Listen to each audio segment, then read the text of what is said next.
discussion by making this distinction between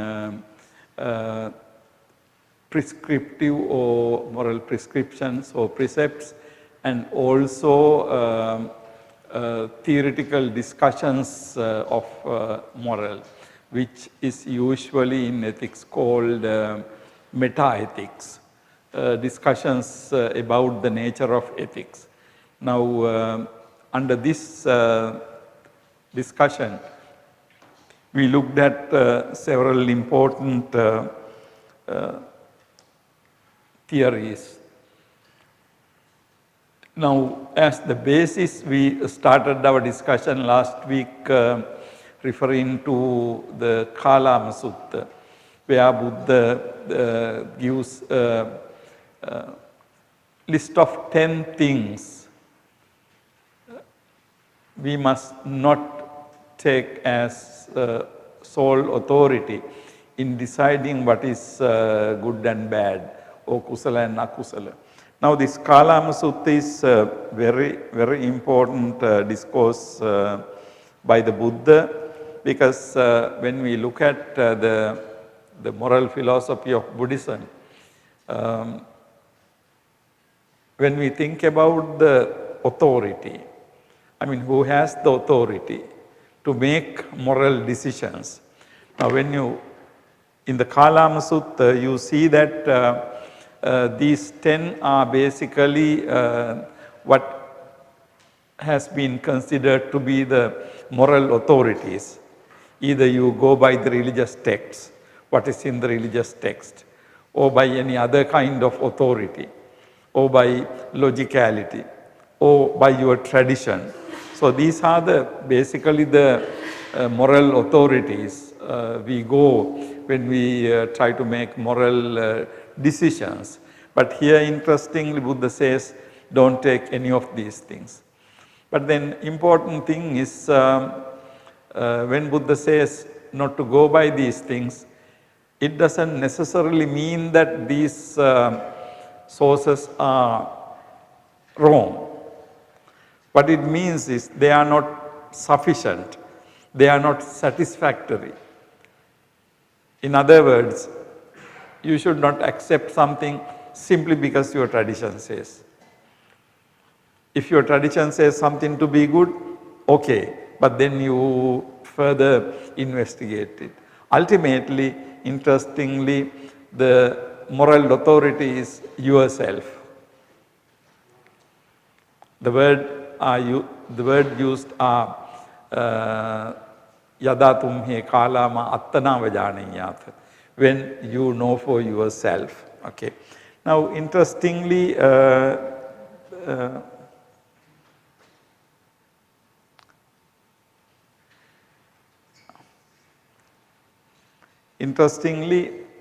when we say that you are the authority, the problem is that does that mean that anybody and everybody in the society is capable of making moral judgments? Now, that I think we need to discuss. We discussed a little bit last week. We need to discuss even a little bit more further today. So, basically, what is to be kusala and akusala are judged based on the condition of the mind, lobha dosa moha or alobha dosa moha. And moving from there, the other aspect highlighted is the outcome of such an action. Now, the consequence, outcome of an action. Now, very important area in the Buddhist tradition where we lay emphasis on outcome is karma, karma and its result, action and the action's result. Now, again in Buddhism, Buddha does not teach that karma determines everything. In other words, karma is not deterministic. And also, importantly, there is no any agent who determines the vipaka or the result of the karma. Now, according to, for example, theistic religions, when you do something wrong, you are punished. Now, the concept of punishment in the context of religion is you are punished by somebody. Okay? You are punished by somebody. It's like you violating a rule in the daily life, you are punished by the government. In the same manner, if you do something wrong, you are punished by God. So you have the action and the punishment. Now, there is a very important difference here in the karma theory. You have an action, but the nature of the action determines what the result is. So it is not conceptualized as karma and punishment, action and punishment. We don't conceptualize that way. In other words, there is no somebody, some person, some authority who determines what kind of consequence you should get. The consequence is determined by the nature of the action itself. Right? Manasa che paduttena bhasativa karotiva. Manasa che pasannena bhasativa karotiva. If you do something with defiled mind, then you get a bad result. If you do something pleasant mind, you get a good result. Who decides? Nobody decides. It is only your action decides. So it's, in other words, in Buddhism, karma is a category that comes under causal theory, Paticcasamuppada. Paticcasamuppada basically talks about imasmin sati idang hoti. When certain causes and conditions are there, certain type of consequences there. So again, Paticcasamuppada is a very natural process. Behind the Paticcasamuppada process, there is no some agent, divine or otherwise. Okay? So karma theory is also coming under the Paticcasamuppada. So karma theory is an example, the example of how Paticcasamuppada process works. Okay. So karma and its result is a very important aspect of when we talk about consequence. And then I referred to Bahitika Sutta. Then elaborating on that, we referred to Ambalatthika Rahulovada Sutta, where Buddha gives this criterion, neva attabhyabadhaya, na parabhyabadhaya, na ubhayabhyabadhaya. So the criterion is, if an action is causing harm to yourself, harm to the others, harm to yourself and other both, then you should not do that action. If an action is not leading to harm to yourself, the other and both, then you should do this action. Now, important thing is this. Owing to this emphasis on consequences of action, scholars say that Buddhism advocates a consequentialist approach to ethics. I refer to P.D. Premasiri, and also another scholar in Buddhist ethics is Damien Keown. You should have these texts actually in the library. So Professor Premasiri's text is with you. If you read this carefully, I hope you have read it by now, you can see that he says that this consequentialist approach to Buddhist ethics. Now, although it looks the consequence is a very important thing, but when you take consequence alone as moral theory, there are some kind of difficulties, some kind of problems. Now the question is Buddhist ethical theory consequentialist? I am using this word in the ethical discussions. You get this term consequentialism and consequentialist. Buddhism lays much emphasis on happiness as the criterion of good actions. Does this mean that, Buddhist ethics is utilitarian? Now I introduce two terms here. One is utilitarianism, the other is consequentialism or consequentialist approach. What is this utilitarianism?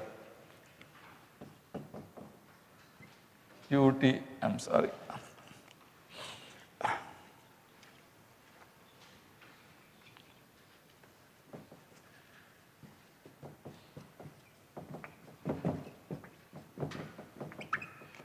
Now the key word here is utility.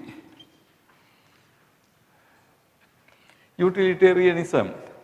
Now this view is something developed by some English philosophers in modern ethics. Mill, J.S. Mill, basically. Now this view says that any action is judged on utility. Particularly they talk about how much happiness people derive, for how many people it is applicable. Now based on these issues, matters, you decide whether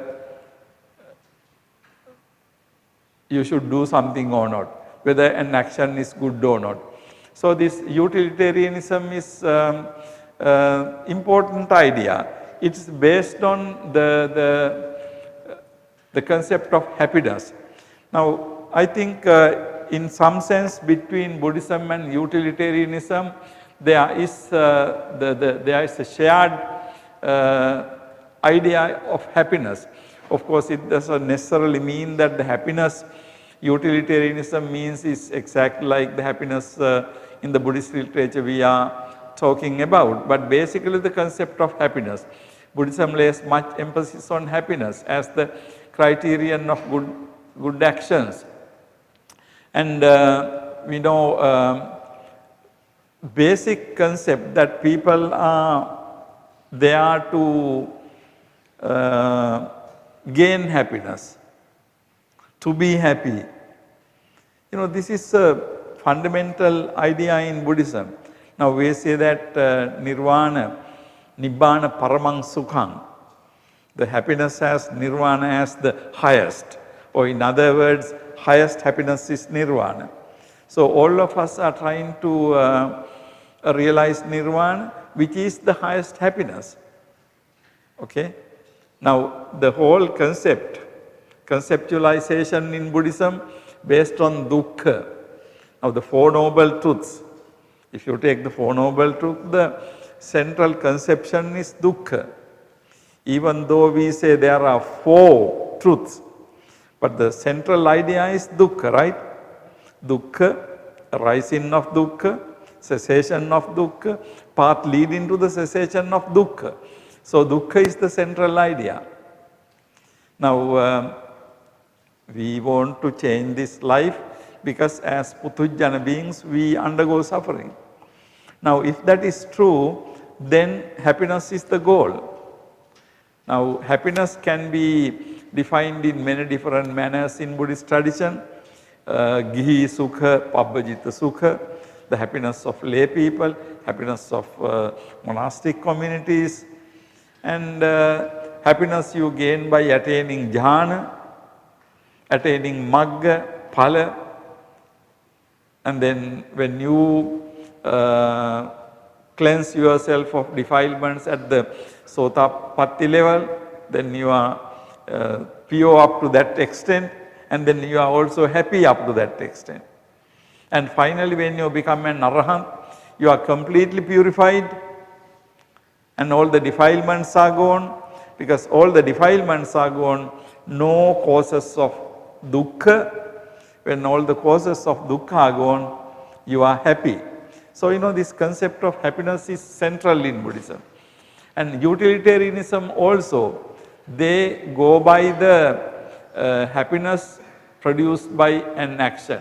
So they say that an action is preferable to the extent that it produces happiness.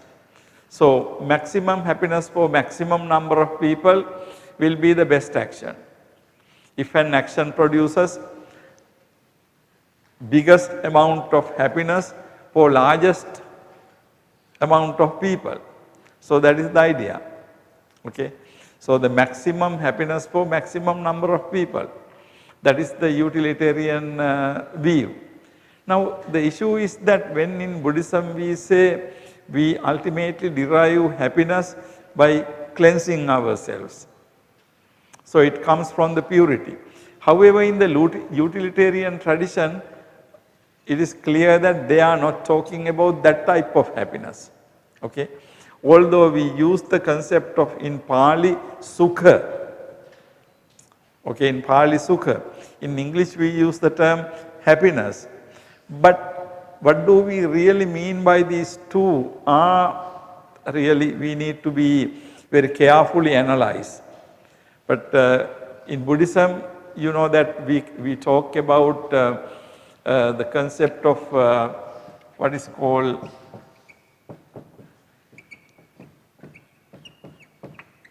Samisa Sukha, Niramisa Sukha. The concept here is Amisa. So Amisa is basically, Amisa can be translated in many different ways. But Amisa basically refers to things, stuff, things we get, Amisa. Things you need in order to live. So like property, money, buildings, other instruments, all these things are Amisa. So there is what is called Samisa Sukha, the happiness deriving from having a lot of things, Amisa, when you have Amisa. So actually this word Amisa is used in the context of monastic life. So when you gain so many things, you have so much Amisa, and owing to it you are happy. So Niramisa means the happiness not associated with things. Okay? Happiness not associated with stuff. Happiness not associated with having so much. Now this is a very important issue.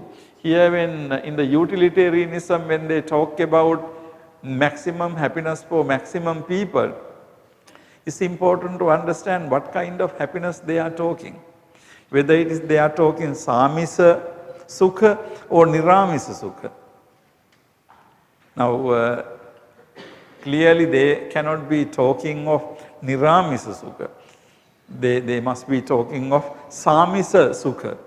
Actually that is maybe the distinction between happiness and also pleasure. Now when we say pleasure we derive from enjoying things, pleasure. Okay?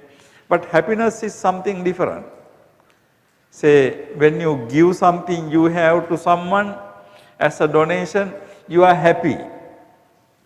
But when you are enjoying some good food or something, you have a pleasure.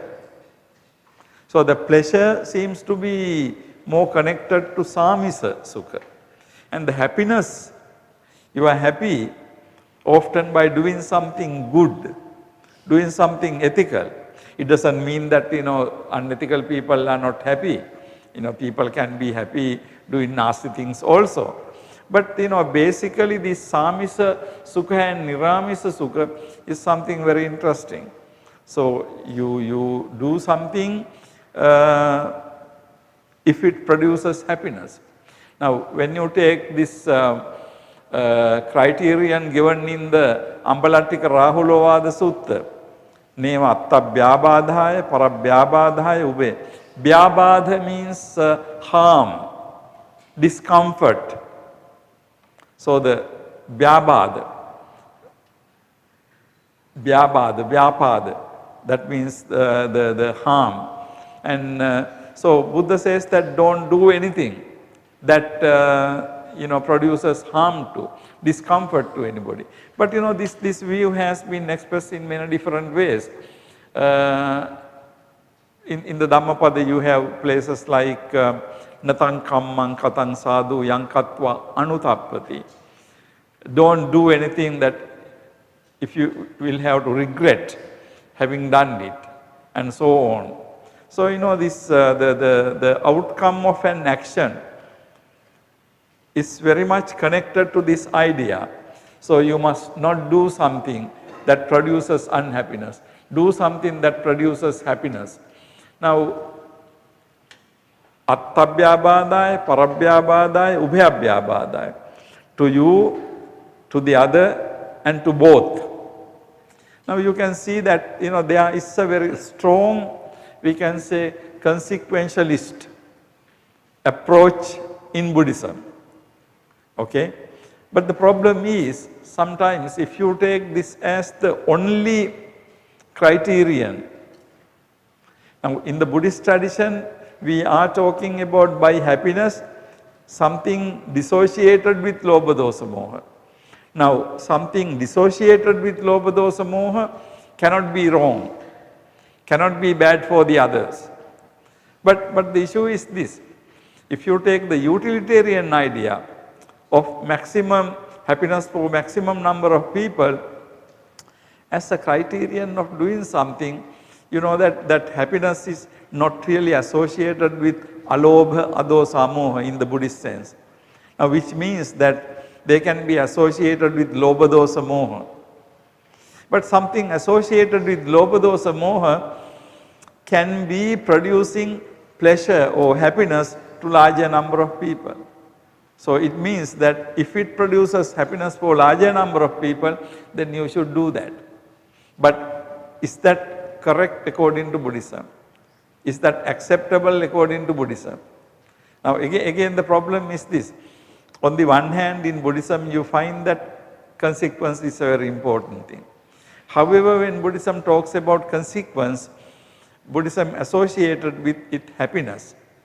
Now happiness is basically the idea that something associated with alobha, adosa, amoha. So which are good states of mind. Now if you have alobha, dosa, amoha, you cannot be doing something bad or wrong to the people, right? So this is the Buddhist aspect. But on the other hand, when we take utilitarian aspect, the producing maximum happiness for maximum number of people, what do we really mean by happiness? It's most probably not associated with alobha, dosa, amoha, but associated with lobha, dosa, moha. Then it can produce questionable outcome.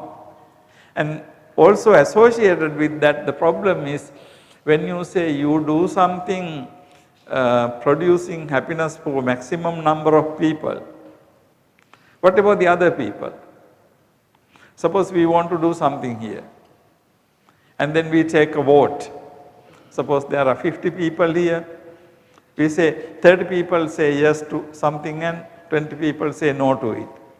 But then going by the majority, we say we do what is preferred by 30 people, right? So what about the other 20 people?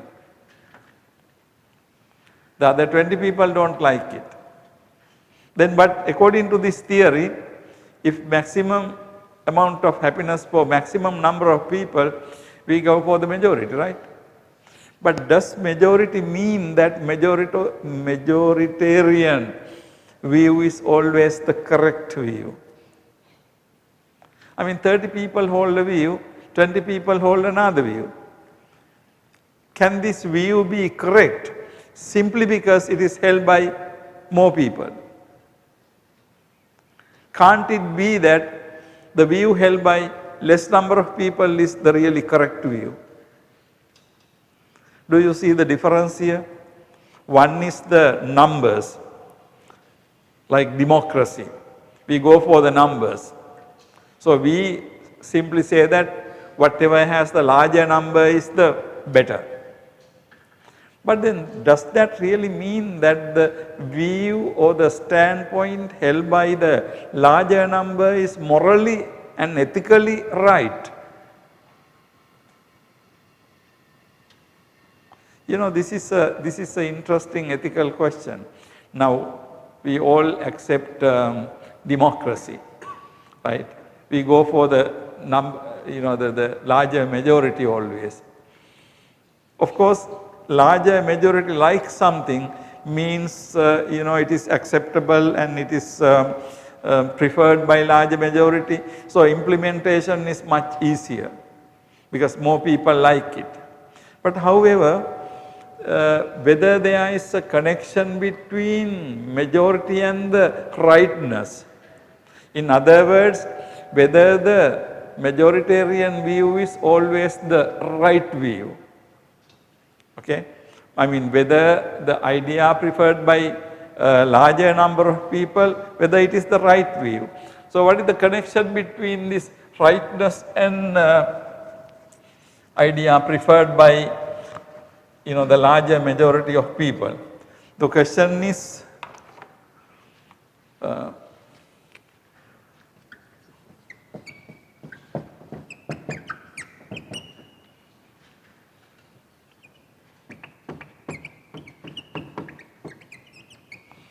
is this equation is correct? Majority equals correctness. That means larger number of people preferring something means that that is the correct one. I think we should not, there is a confusion here. We should not be victims to it because the majority holding a view is one thing. Something being popular is one thing. On the other hand, something being correct is, something else. Sometimes it is possible that, majority likes the correct view. It's not impossible. But on the other hand, the majority must not be the only criterion to decide whether it is right or wrong. In the Dhammapada, one place Buddha says, Dussilo hi bahujjano. Dussilo hi bahujjano. Large majority are dussila. Larger majority of people are dussila. Now, if larger majority of people are dussila, then can we say that they can make the right choice? Because, they are dussila, their lack of sila affects, influences their decision, right? So, when we think about this, on the one hand, we can say that Buddhism emphasis much, less much emphasis on consequence, and the view in ethics is utilitarian view. Now, utilitarian view goes by the amount of calculus is maximum happiness for maximum number of people. Is that necessarily morally correct? And this is something very interesting for you to think. Now, it is possible that many people hold one view, but it is also possible that only one person or few people hold different view. But that different view is really correct. Then, you can't go by majority preference. I will give you an example from Buddhism. Now, if you take the Buddha, today millions of people accept what the Buddha said. Of course, it is not only for Buddhism, for you take any religion. Now, we take the example from Buddhism. So, the Buddhism means the millions of people in the world accept what the Buddha said. What does it mean? Does it not mean that millions of people accept what one person says? So that means that one person is correct versus millions of people, isn't it? Okay. Now, initially, if you look at it, that is how it started. When Buddha started saying things, people accepted it. and then it becomes the idea of those people. Today Buddhism has become idea of many millions of people. However, that is the idea of one person at some point. So you can see that entire world versus one person. One person says something, and then larger majority of people accept that it is the right thing. Okay? So you can see that something being correct and something being preferred by larger number of people doesn't mean really much, because a larger number of people may prefer some wrong ideas. That also you can see some popular movements in the world. Some ideas are wrong ideas, but they are being accepted by many people. So, the right and wrong of an idea is something. Whether those ideas are preferred by other people is another thing. So, when we look at from that point of view, we can say that majoritarian view doesn't necessarily mean that it is always correct. Okay. However, what democracy, what majoritarian view is really in society, when you want to implement something, when you want to do something, it is always good to get the majority consent. Then it is easy to do. And also there can be certain situations where you really have to look for, when you do something, whether it is useful for the majority.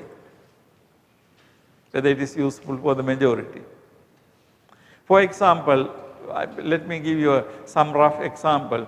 Suppose all of us are suffering from some illness. If there are 50 people here, 40 people suffer from one kind of illness, 10 people suffer from another kind of illness. But these both illnesses will not cause you death, but illness. Then if you have limited money, it is justifiable that you spend money on 40 people, not the 10 people, right? Of course, if you can spend money on both 40 people and 10 people, that is good. But if you don't have enough resources, then it is good that you look at 40 people's discomfort and do something for the 40 people, not for the 10 people, simply because you go by the numbers. That is one option. Also imagine 40 people are suffering from something, but that is not very dangerous. But the 10 people are suffering from something that can be leading to death. Then what should we do? Then we should give the medicine to the 10 people. Because if they are not given medicine, they will be dead.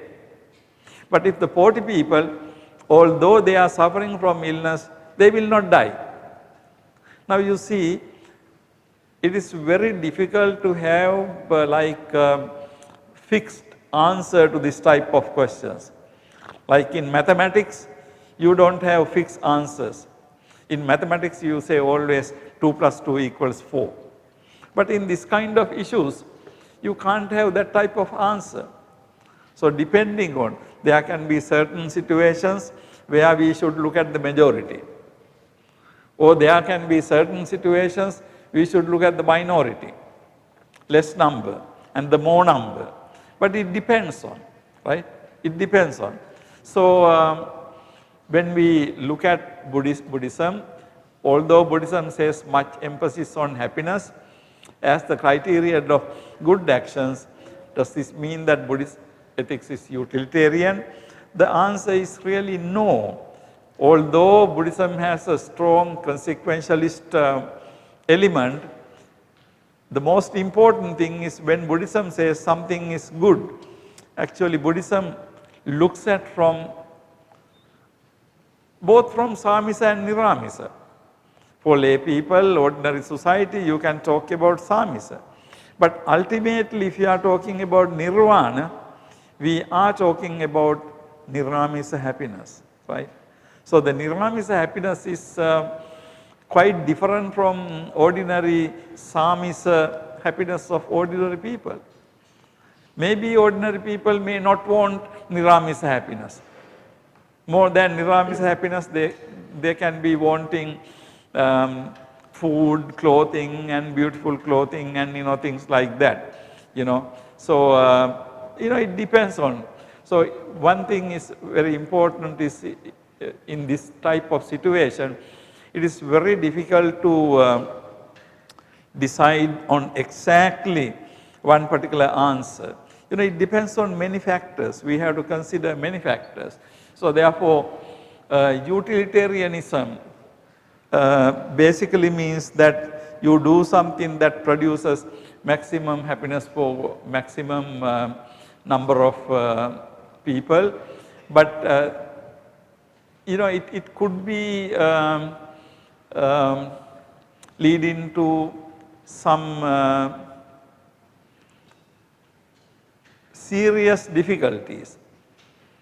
Another situation is when you go for maximum number of people, we always have a problem of few number of people who do not come into that. And then implicitly, indirectly, it is like we are saying, okay, forget about this small number of people. Always look at the larger number of people. But is that okay? I mean, can we really let a small number of people die for the sake of happiness of large number of people? It is very difficult to go by the numbers. But basically, for the relative easiness of implementation, we go by the numbers. That is what very often a democratic society does. However, if we think carefully, in a democratic system, if you can have the correct view, and then if you can get the larger majority for the correct view, then of course it will be a good thing. Because implementation is easy, putting it into action is easy when many people like it. Okay? But the very fact that many people like it doesn't make it right, or doesn't make it wrong either. But so what we need to do is, in a democratic system, if we can get the right view to be the majority view, which means educating people. When you educate people, they tend to hold the right view. So when you hold the right view, and then it is, if the larger majority hold the right view, then it is easy to implement it, put into action. Now anyhow, these are some of the issues when we think about consequentialist approach.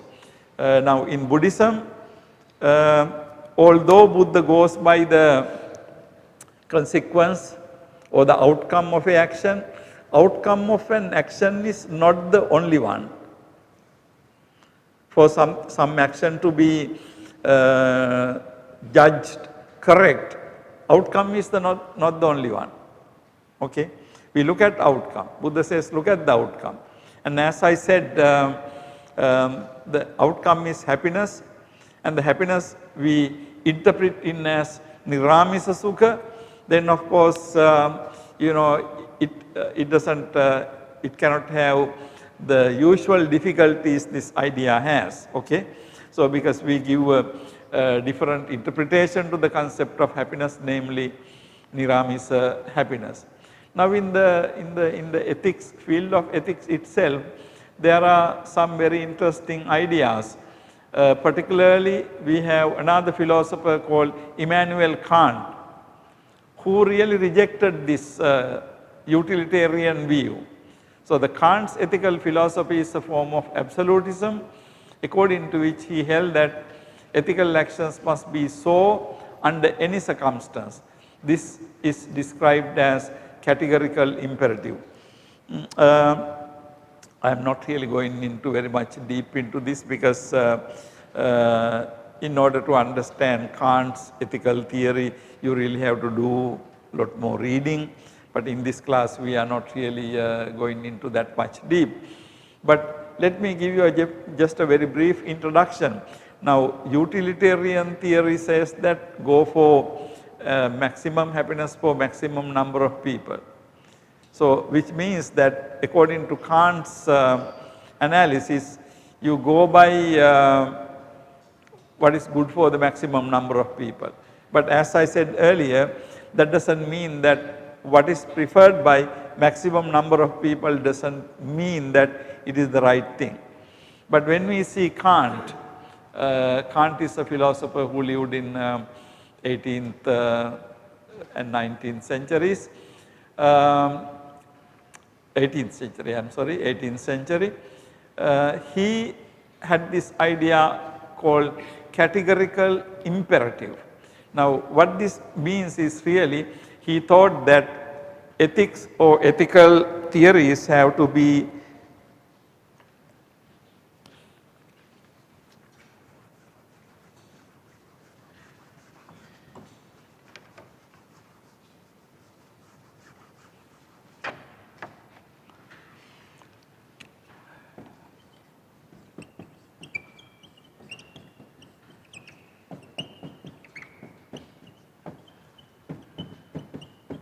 categorical imperative. What he meant by this is something unchanging, absolute, not changing depending on time or space, something universal. Now, according to Kant, ethical theories have to be universal. Now, what he meant by universal is ethical theories must be applicable to all people everywhere. So, if something is right, it has to be right under all circumstances. If something is wrong, it has to be wrong under all circumstances. So, what he meant by categorical imperative is whenever you do something, that something you do has to be in accordance with a universal criterion or universal standard. In other words, you must be able to universalize it. In other words, if you do something, if it is good for you, according to Kant, it has to be good for not only to you, to everybody. It has to be universally good. Well, you can't do something simply because it is good for you. Or you can't do something simply because it is good for the larger majority. So, in Kant's view is completely opposite to this view. Kant thought that something has to be good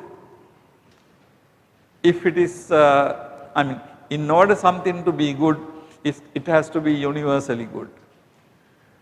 It has to be explained according to universal theory. So, in this sense, you do not have regional differences in ethics. Actually, if Kant's view is what we call it's a form of absolutism. What is opposite of Kant's view is what is called relativism. So, absolutism and relativism. Absolutism says that if something is good, it has to be absolutely good. If something is bad or wrong, it has to be absolutely bad or wrong. Absolutely means not conditional. You can't say it is good here, it is not good there. So, no time and space, universally applicable, that is what is called absolutism. However, when we talk about relativism, the relativism in ethics says that ethical theories are relative. Now, relative means relative to the situations, relative to places or time and space. Some things we can say considered to be good before, but now they are not considered to be good. Things like that. Time changes. And also certain things considered to be good in one place maybe not good to be, maybe not good in some other place. So time and space constraints. Relativism means ethics can be changing according to time and space. Now this is true in some sense, like when you go from culture to culture, when you go from country to country, you can see that in different countries there are ways of behavior. So people think that to behave in a certain way is good in certain countries or certain cultures. To behave in a certain way is not good in certain cultures. Now it depends on the culture. Something accepted in one culture is not accepted in another culture. Something considered to be good in one culture is not considered to be good in another culture. Now we know that this is a basic thing. When you travel around places, even within one country, you know that things get changed. Now the idea that good and bad are relative, that is one idea. But the opposite idea is to say that no, good and bad are not relative.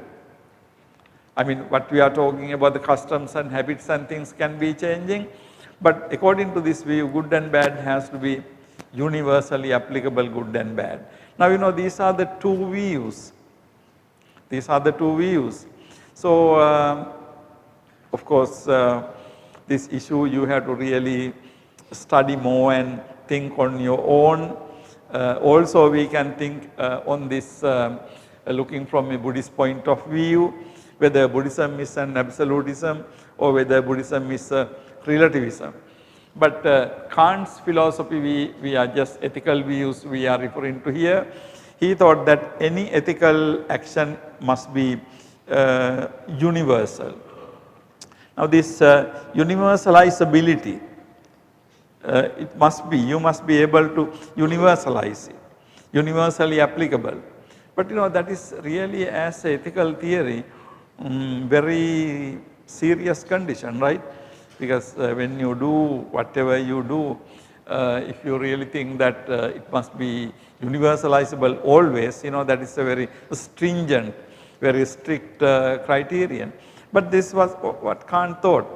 And he also said that you cannot use a human being as an means. You must consider human being as an end in itself. Now in ethical discussions, we use in these two terms, means and end. Now means means you follow certain procedures and methods to achieve something. And end means what you expect finally by doing that. Means is the ways of doing something. Ends means the final goals or final things you try to achieve by that. So these two concepts, means and ends. Okay, in order to achieve something, you follow some means. Okay, you follow some means.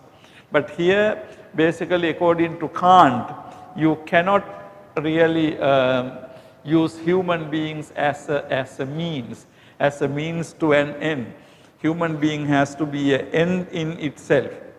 In other words, we cannot use a human being in order to fulfill our personal selfish goals.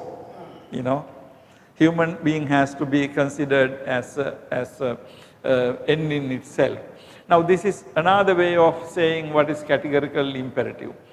But basically what is meant by categorical imperative is that he says that you must do any action so that that action can be, you can will or you can think that action to be applicable universally. So that is what he meant by categorical imperative. In simple language, categorical imperative is something like this: you must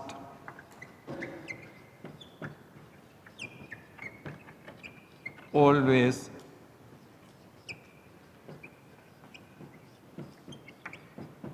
do something only if it is universally applicable. So, this is the categorical imperative. You must always do something only if it is universally applicable, right. I mean, if it is applicable only to you, only to your gain, then this says that you must not do this. Okay. So, he has some other ways also expressing this, but this is the main the manner he has expressed this, not exactly the words, but idea is the same. So, you must always do something only if it is universally applicable. Now, this type of thing, actually this type of theories, we say these are absolutism. When we say something is absolutism, we know that there are no exceptions for it. Absolutism means there are no exceptions. You can't change it. Under no circumstance this will change. Nowhere. And not at any time. So, no time and space constraint are applicable or relative, relevant to this. But when we say relativism, relativism means ethics can be different on different places. Ultimately, the problem of absolutism and relativism, of course, we can go on talking about this, but absolutism, as Kant says, will not be easy at all for people to practice, okay, because ethical actions are extremely difficult then. But on the other hand, when we say relativism, relativism can be depending on places. Only problem is that if you say ethics are relative, good and bad is relative to different cultures, different societies, that same argument can be applicable to say that ethics are relative to each person. So, my ethics is different from your ethics. Then what happens? If there are billion people in the world, there can be billion ethical theories, ethical standpoints, but that is also not impossible. This is something very interesting when you think from the Buddhist point of view. Now, for example, for the lay people, Buddha gives Panchasila. Now, Panchasila is considered to be universal, isn't it? Panchasila is considered to be universal anywhere in the world. But Buddhism doesn't say this is absolute. But Buddhism says these are the basic principles to be observed by all the lay people. Okay. Now, there can be some practical problems. Say for example, when there are no trees, no plants, only there is fish to eat, can people be still observing the first precept? Can people be without fishing? These are some of the problems. But if you keep aside those exceptions, then we can say that killing is bad is universal. The stealing is bad is universal. There can be some exceptions. But whenever you accept exceptions, then it is not absolutism. However, in the Buddhist ethics, we feel that if you take 5 precepts, there can be exceptions. But there can be exceptions, but still the ideas the precepts are considered to be applicable universally under normal circumstances, we say. So, the Buddhist position, whether they are absolute or not, is something for us to be considered. Now, when we take Buddhist Vinaya, there is a very interesting story in the discourses. There was one bhikkhu, one monk, who complained that he cannot observe all the 150 Sikkhapadas. Actually, by that time there have been only 150. Now we have 200 plus. Then you know what the Buddha said? Buddha said that, okay, no problem. Buddha asked, can you observe 3 things? And he said very happily, yes, because his problem is, he can't observe 150, too many. But then when the Buddha said, can you observe 3? He said willingly, yes. But within that 3, of course, all these things come. So when he agreed to observe 3, Buddha said, forget about 150, you do only these 3. But then when you do these 3, naturally, all your 150 or 220 are preserved. Now you see here the interesting thing is, so that is not absolutism, right? That's not absolutism. But on the other hand, so you don't go by the letter of the precept. But if you take the philosophy of the precept, then you can see that observing Adi Sila Sikha, Adi Chitta Sikha, Adi Panya Sikha is equal to observing all the precepts. So Buddha said, observe only these 3 things. Now that approach is not absolutist approach, okay? But how to, come into understanding Buddhist position, we need to look at many aspects like this. Now earlier I said to you, anything that is with Lobha Dosa Moha is wrong, bad. Anything that is with Lobha Dosa Moha is akusala.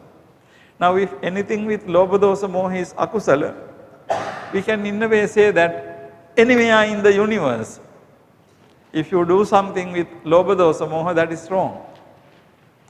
Anywhere in the universe, if you do something with Alobha Dosa Moha, you can say that is good, kusala. Now is that absolutism? Is that absolutism? We need to think about it, because it looks like when Buddha says that anything that you do with Lobha Dosa Moha is bad, the initial idea is that Lobha is not good, Dosa is not good, Moha is not good. Okay? Lobha Dosa Moha are not good. Now if we agree with that, so any action you do with those things can be wrong. And then Alobha Dosa Moha is good. But someone can argue, someone can say that, look at the ordinary household life, where you need to do business and make money. Isn't it Lobha? Isn't it Lobha? So how can you say anything you do with Lobha is bad? Now again, here we need to be very careful. What the Buddha says is, anything you do with Lobha is akusala. But that does not necessarily mean it is a papa. You remember 2 days ago we were discussing akusala and papa and punya papa and akusala and kusala. So when you do, we can say in a way, when you do business and earn money, make profit, it is Lobha. But does that mean that it is wrong? Is it wrong to do business? If you are getting excessive profit, that is wrong. But if you are getting reasonable profit by business, that is good. You do a business in order to get a profit. So that's perfectly okay. Now you see in Buddhist ethics, again we have to make a distinction here. Okay? Because ordinary human life is, Lobha. Basically Lobha. Maybe we can say more, Dosa we can reduce. But without Lobha, you can't do things. So we are motivated by Lobha. In a way, that doesn't necessarily mean that Lobha is always a papa. You study in order to get a degree. Lobha. Although you study Dhamma, still it is Lobha. Because you want to get a degree and then you want to get a certificate, you want to get pictures, you want to put in the Facebook. All these things are Lobha, isn't it? But Lobha is not necessarily a bad thing in that sense. So you see, these things, you have to really be, look at all these different aspects when we are trying to decide whether something is good or whether something is bad, okay.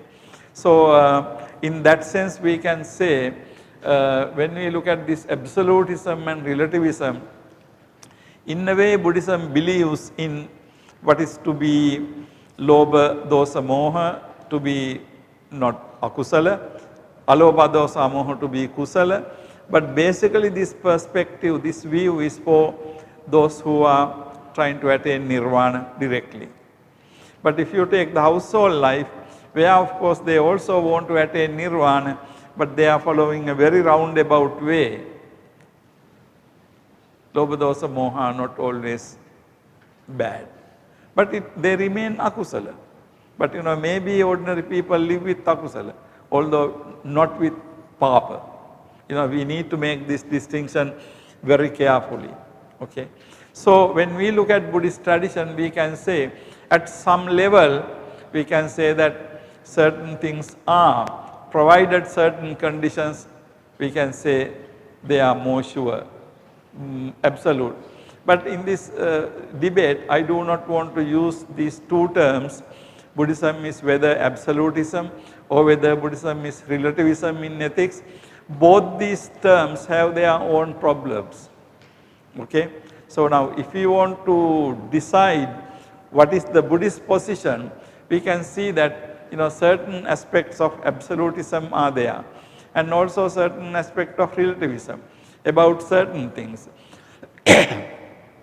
Now there are certain Vinaya rules. Actually when I am talking about Vinaya and Sila, I will be elaborating it on more in my maybe future discussions. But basically there are certain rules Buddha changed. But those rules are really nothing to do with kusala, kusalo, punya, papa. Buddha said that to monks where not to take bath every day in Majjhima Desa. But of course away from Majjhima Desa is okay. Not to wear shoes in Majjhima Desa. But beyond Majjhima Desa, they are good. Now here you can see that certain precepts are applicable only in the Majjhima Desa and not beyond that. But then wearing a shoe or taking bath every day, are they moral acts? Are they morally right or wrong? They are not usually. Unless there is a shortage of water and there is not enough water to take bath every day, then if somebody takes bath every day, that is an act of selfishness. But taking a bath has nothing to do with morality. It is neither moral nor immoral, right? Wearing shoes is nothing moral nor immoral. So you can see that Buddha has been changed in certain rules without, depending on the place. So certain things that are good in the Majjhima Desa, maybe not good when you go outside. Same thing, certain things you do here in Myanmar, you will not be able to behave in the same way when you go to other country. But those are okay. So you can see that morality in certain sense can be relative, even the Buddhist morality. But when you come to kusala, akusala, you can see that kusala, akusala definition has been pretty much stable. Whether you go to Myanmar or to Iceland or United States, kusala will be kusala, akusala will be akusala. So long as we go by this definition of lobha, dosa, moha and alobha, dosa, moha. So on the one hand we have utilitarianism of people who talk about the maximum happiness for maximum people.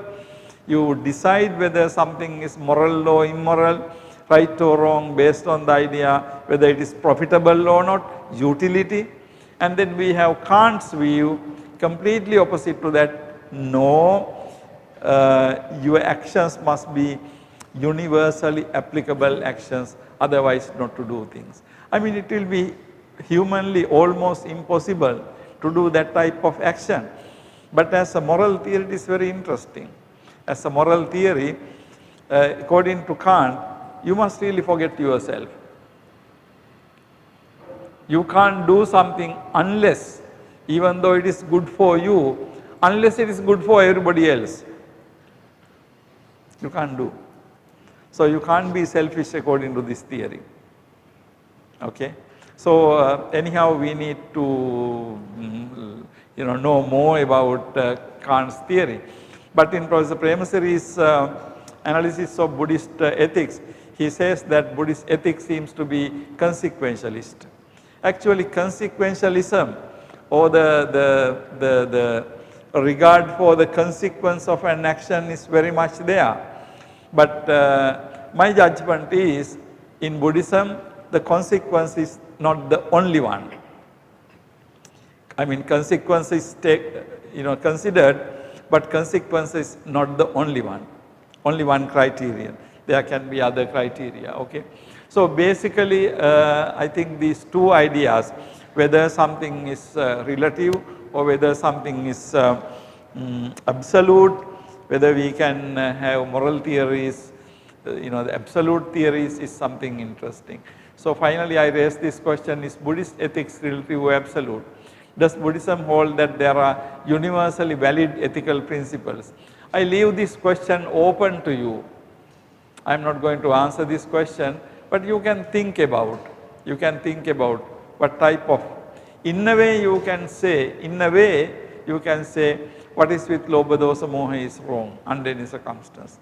What is with Alobha Dosa Moha is right under any circumstance. But then again, as I showed you, the same thing cannot be applicable to ordinary household people. Okay. So then that means that even this kusala akusala distinction is not universally applicable for practical reasons. But you can say that, okay, practical reasons is yes, but whether it is practical or not, but lobha dosa moha is wrong. Then what? We are going to some kind of absolutist position. But as I showed you, household life may be impossible without lobha, without some kind of desire, without some kind of attachment, right?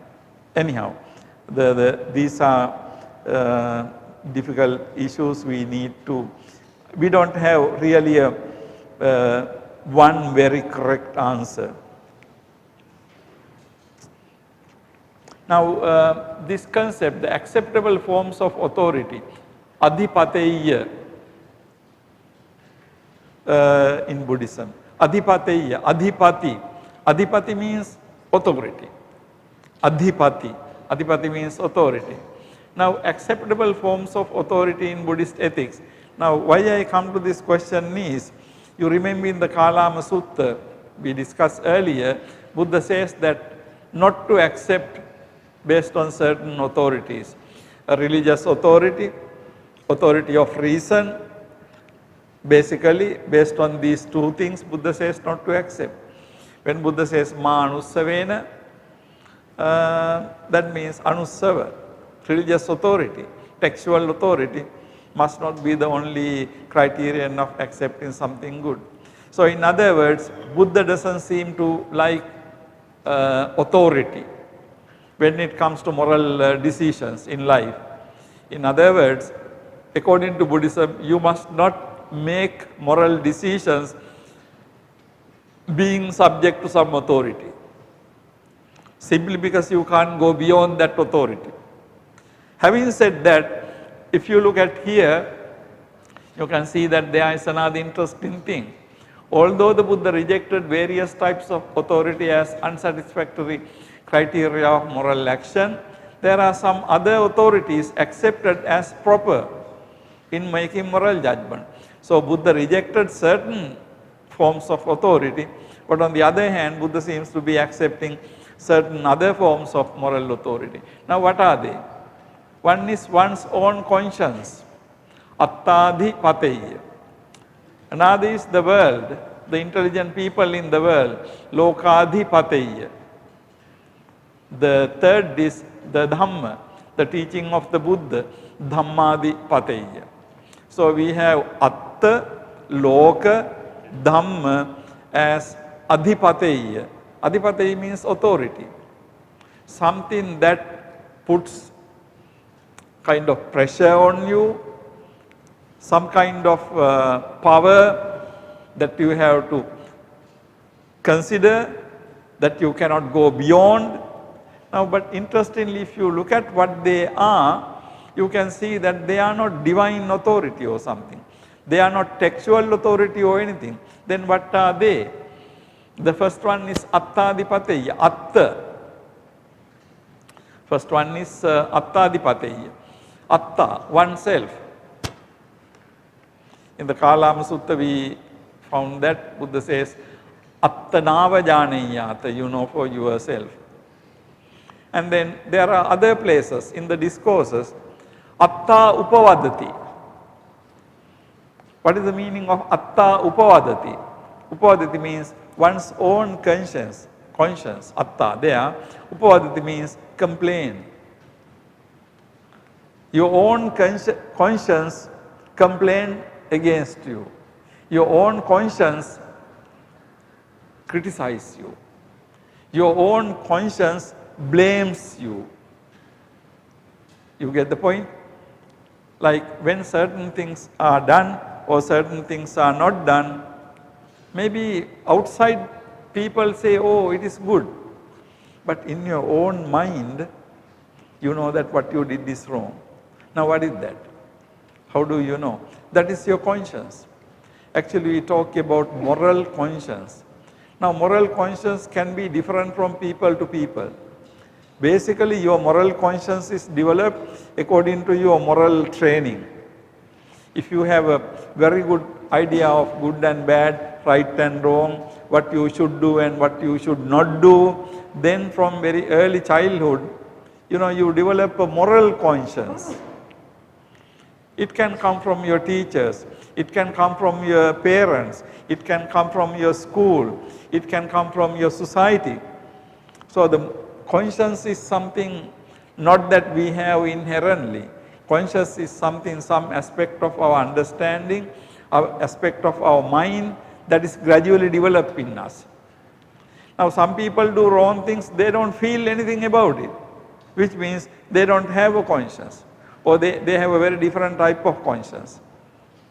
But if you know that you did something wrong, even though the entire world tells you that you are good, you know that you are not good. How? Because your conscience knows that you did something wrong.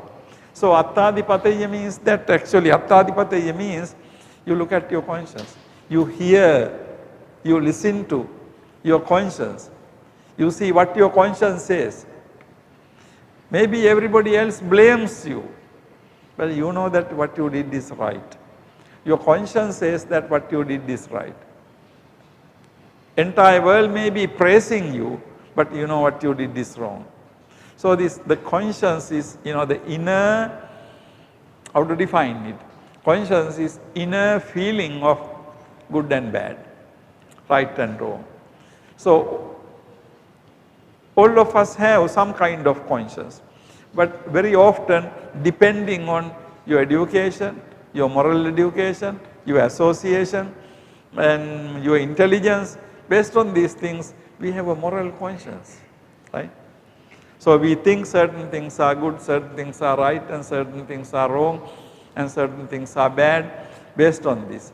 So Attadipateya means Buddha says that Adipateya, you come under the authority of yourself. Now this is different from coming under the authority of divine being or anything. That is the external source. But here the thing is, you can't come under your own moral consciousness. But again, you can argue that you can say that, look, moral conscience is different from different people. Some people may have a very developed moral conscience, some people may not have developed moral conscience. Moral conscience is very different among different people. Now does this mean that for each person moral consciousness is the criterion? No.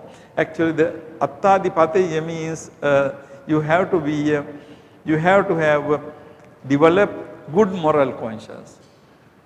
Right? Otherwise, there may be some people who think that, whatever the wrong thing they did is right. That's again their conscience. So the conscience can be different actually. But basically, if a mature, morally good person's conscience will say whether what you did is right or wrong. So you go by Attadipateya. But you see that Attadipateya is not the only one. The second is Lokadipateya. Lokadipateya means you look at what the world says. What the people in the world say. Lokadipateya, Loka. What the world says. World means people in the world. Again, people in the world means not each and every person. Intelligent people. People with understanding. People with good education. People with broad outlook. Now, Lokadipateya means that. So you look at the world, what the world says. If yourself says something wrong, if the world is also saying something is wrong, then you can decide that you should not do it. And then third one is Dhammadipateya. Now the word Dhamma here I translated as teaching of the Buddha. But actually, although I translated it as teaching of the Buddha, Dhamma here means basically the Dhamma. Whether the Buddha's teaching is there or not, we can say Dhamma, what is right and wrong, is there. So the Dhammadipateya, but for the easiness of grasping it, I said the teaching of the Buddha, because teaching of the Buddha deals with what is right and wrong. But basically Dhamma means righteous thing, right thing, correct thing. Then you have to define what is the correct thing. You see? And then you will have to define what is the correct thing as maybe something that doesn't have lobha dosa moha, something that is helpful to others, oneself and others both, and so forth. So we will have to give us some kind of criterion or definition. So that is Dhamma. But anyhow, Dhamma means morality. Dhamma means good teaching. Dhamma means right and wrong. So basic morality. So it's a difficult term to translate actually. Now when we look at these three things, in this classification, while all the three are very important, the opinion of the intelligent people in the world, Vinyu Purisa, is often mentioned in the discourses as a criterion of what is good and bad. Actually, I am not going to discuss that aspect today. I will be discussing it maybe our next session with you, because Vinyu Purisa is also a very important aspect in moral reasoning. Now here, the connection is in the Kalama Sutta. We saw that Buddha saying to Kalamas, don't accept authority of the religious text or logic or anything like that. Not to accept authority. Then you might think that according to Buddhism, we don't need to accept any authority. No. Actually, there are certain authorities we have to go by. Now these authorities are oneself, the intelligent world, and also the Dhamma. For example, your elderly teacher says something, okay, this is not bad, or this is not good. Now it comes under Lokadipateya. Now your teacher is an intelligent person in the world. So when your teacher says something to be bad, you have to take it very seriously. And then if you feel also that it is bad, your teacher is also saying that it is bad, then it must be pretty surely bad. That's how you decide. Okay? Or you look at also according to the teaching of the Buddha, according to the idea of right and wrong. If you feel that that is bad, then also that is bad. So because to judge something to be right or wrong is not very easy always. Okay? Now according to this criteria, to judge something is to be wrong, you also feel that it is bad. And the intelligent people say that it is bad, and also it is bad according to the moral principles taught by the Buddha. So you judge that that particular action is bad. Opposite action you judge to be good. Okay. All right. I will wind up from here. What I try to do today is actually follow up of my discussion last week. We had foundations of Buddhist ethics. There we started with Kalama Sutta. rejecting, certain authorities. And then we looked at the criteria of consequences as the Buddhist criterion. Then we looked at utilitarianism, which is a kind of consequentialism, but which comes under a lot of criticism, particularly by Kantian moral theory, categorical imperative. So if you put utilitarianism and Kant together, two are two totally opposing views. Utilitarianism says that go for something that produces maximum happiness for maximum people. And Kant says that nothing doing. Whether it produces happiness or not, you must do something universalizable, universally applicable. According to Kant's theory, something you do may be not good for you, but that is the universal principle. Then you do that. But then according to utilitarianism, no. You must go by the maximum happiness. But even according to utilitarianism, you can say that if it pleases only you, but if it doesn't please larger majority of the people, you should not do it. But then you look at the net amount of happiness that is produced. But Kant says that no. Whether it produces happiness or not, you must do something absolutely universally applicable. So, these are some of the ethical views. And then finally we come into concept of adhipateya. Adhipateya means authority, adhipati. So there can be, in making moral judgments, there can be certain authoritative things for us to consider. Now in Buddhism, you don't consider God or you don't consider any other authority, you consider yourself, your own conscience, and also the intelligent people in the world, and also the Dhamma. So these are the adhipateya or authority that we should come under when we are making moral decisions. Well, I will wind up from here. In my next discussion, I will have a little more discussion on who the Vinyu Purisa, intelligent people in the world, and then move on from there. So I'll wind up, and then afternoon we will be meeting for world religion. Now, if you have any questions or comments, we can spend. Yes, sir. My question is related to happiness. Okay. You said there are some Buddhist discourses dealing with Buddhist sociology of happiness. I would like to know what are those doctrines and what are ingredients for Buddhist sociology of happiness. What do you mean by Buddhist sociology of happiness? I mean, what do you mean? In the society, how to live.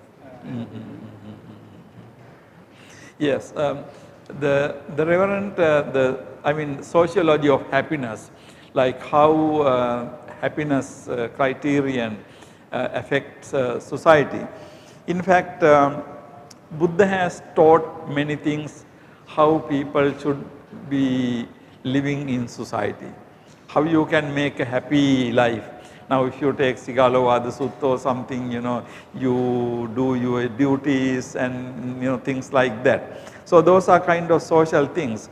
I think, Reverend, your question is not for me to explain Sigalovada Sutta, but when we look at the basic Buddhist criteria, this social happiness in society is something important that is considered in Buddhism. You're right, because it is not. Now, what is society? Now, society according to Buddhism is a collection of really individuals. So ultimately in Buddhism, we can talk about individual actions and social actions. Now, individual actions are actions you do as an individual, and then maybe they have nothing much to do with society. Individual actions can be even not moral. Now, I want to take my breakfast, I want to do my washing. Those are individual actions. They are not moral or immoral. But whenever you do something social, that action affects external people. Now, that action is a moral action because it has a moral dimension. Because whenever I deal with larger number of people, say for example, I'm going in a public bus, then that can be a moral action because there must be a proper way to behave in the public bus.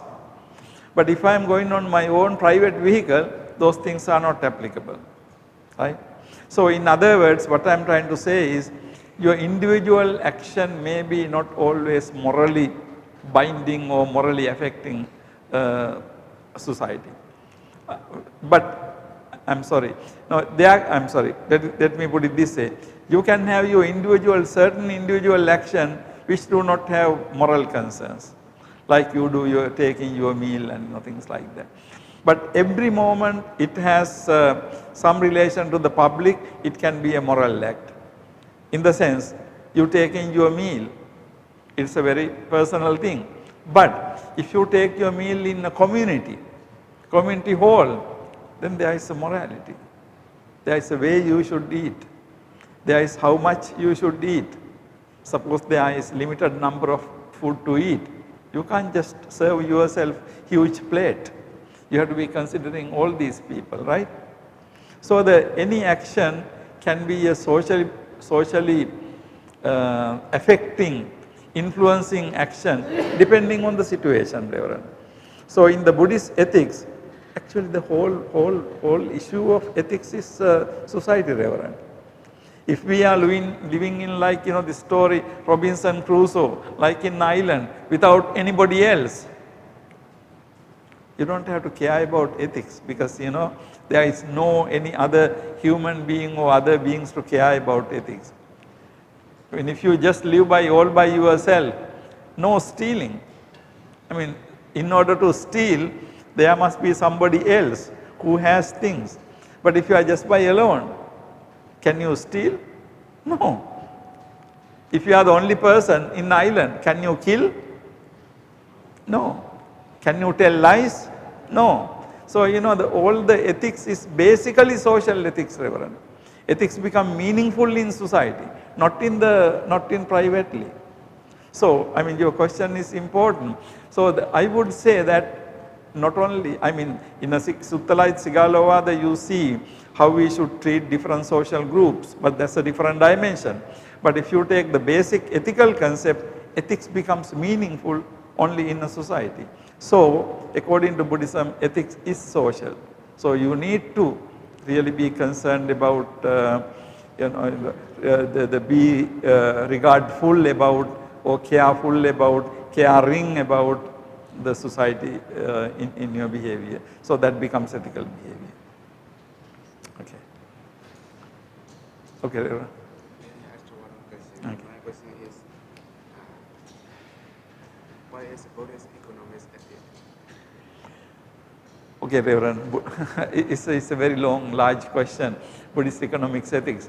Let me go into some other time because we don't have time really to go to Buddhist economic ethics because there is so much in Buddhism about economics because how to earn money, how to spend money, and so that is I mean, it's an important question. But if I need to answer your question, I need another 1 hour to go on in that. But I mean, I will not try to answer it today. But of course, if you look at everything Buddha said about earning, spending, those are Buddhist economic ethics. Not only that, from the other Buddhist teachings, you can really come up with a set of ethics. Although Buddha did not teach them as economic ethics. I mean, Buddha never used this term. One example is, there is this world famous book, now it is very old, Small is Beautiful, by Schumacher. It was written in 1970s. The name of the book is Small is Beautiful. Now, if you look at that book, Small is Beautiful.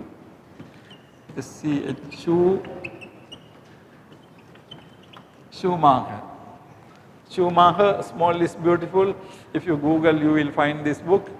That is where people started talking about Buddhist economics.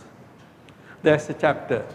So you can read that. There's so much. So maybe in the ethics discussion, I will one day talk about economics ethics. Okay, Reverend. We will go for one more question. You had a question? Okay, okay. Because I don't want for you to lose your midday meal. Okay, okay, Reverend. You must also do something only if it is universal applicable. Pardon me? You must always do something only if it is. Yeah, yeah, If the number of many people in the world make event or action, should I make platform event or should I make good? Okay. So your question is whether a larger majority of people in the world do something. Something but action. Yeah, actually the issue is this, Reverend. Now the Kantian view, categorical imperative means really you don't care about the larger majority or anything. It's not related to larger majority. The utilitarianism is the one that is connected to larger majority. Kant philosophy is to say that whether people like or not, you have to do the right thing. How do you buy the right thing? Okay, if you can visualize, think that this universally applicable. Actually, in my next discussion, Reverend, I will come to talk about this little bit more. For example, let me give a brief answer to your question. I want to kill this animal, but then I don't. Why? I say that everybody loves life. Now that is a universal. So why I don't kill this animal is because everybody loves the life. Now that is a universal principle according to which I should not kill. Now for example, I should not kill this animal because this animal belongs to so and so. No, that is not the reason according to Kant. You must not kill the animal for some universal reason, universally applicable reason. You see? So this is what Kant says, something applicable universally. So in other words, you must have to have a reason universally applicable in order to do or not to do something. So according to Kant, I should not steal, not because it is your thing or somebody else's thing, because stealing is wrong according to, some universal view, something like that. Yeah. Okay, I think I will wind up from here and leaving for you to go for your meals. So we will meet afterwards to discuss world ethics. Thank you very much.